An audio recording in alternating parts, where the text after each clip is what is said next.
This is a very patient-centered technique. You're the one taking the stem cells, you're putting them back in, you're doing the imaging.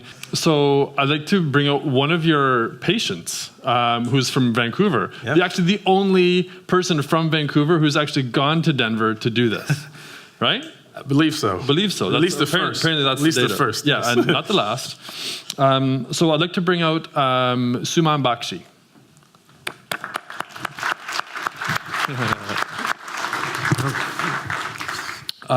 Welcome, Suman. Thank you for having me. So you made it. You survived? I survived. Cool. I think the first question everybody's going to want me to ask is, did it hurt? Well, yeah, a little, maybe. I don't know. Yeah, I did actually a little bit, because more of the hurt was my anxiety around it all. Like, I was like, sure. I need Valium. Like, I just need Valium because this is scary for me. But the truth is, it actually really didn't hurt. Yeah. No. Yeah. A lot of people, because you get stem cells from the bone marrow or you get it from fat. It's more evidence for bone marrow, so we do more of that. And people are terrified. It sounds really scary. Mm-hmm. But actually, it's more of an anxiety-provoking experience. So if you relax the patient and give them some medicine, they usually do better, and it's usually not a big deal. Yeah. So why stem cells? You look like a perfectly well and healthy woman, obviously in some chronic pain scenario. What happened? So, this is the thing about chronic pain or injuries, right? And it's invisible.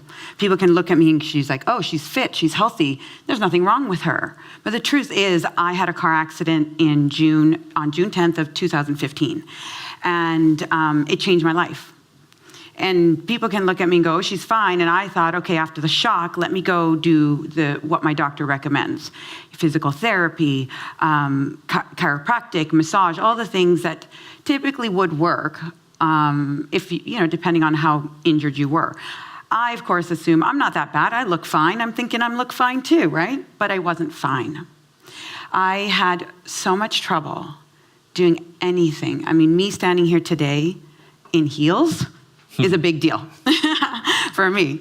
I couldn't, when you sleep and you fall asleep on your back and your legs just fall out naturally? Mm-hmm. I couldn't do that.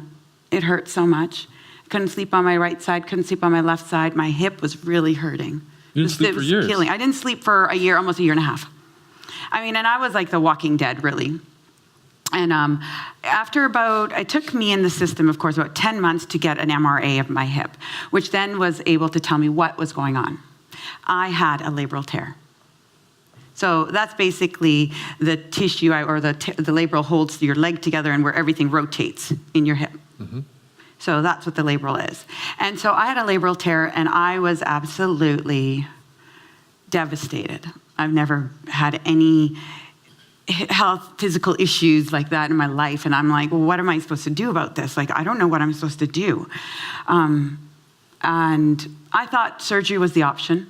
So I did consult an orthopedic surgeon here in Vancouver and learned that it wasn't the option for me.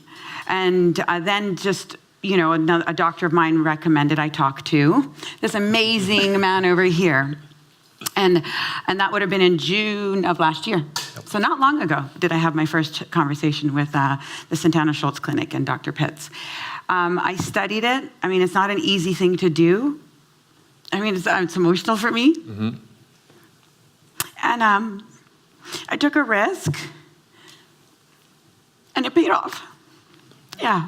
So you're saying a year. How long has it been, Dr. Pitt, since last September was my Yeah, it's been at least a year since our first treatment. At least a year? Okay. First so let's say you were like a 9 out of 10 pain, dysfunction.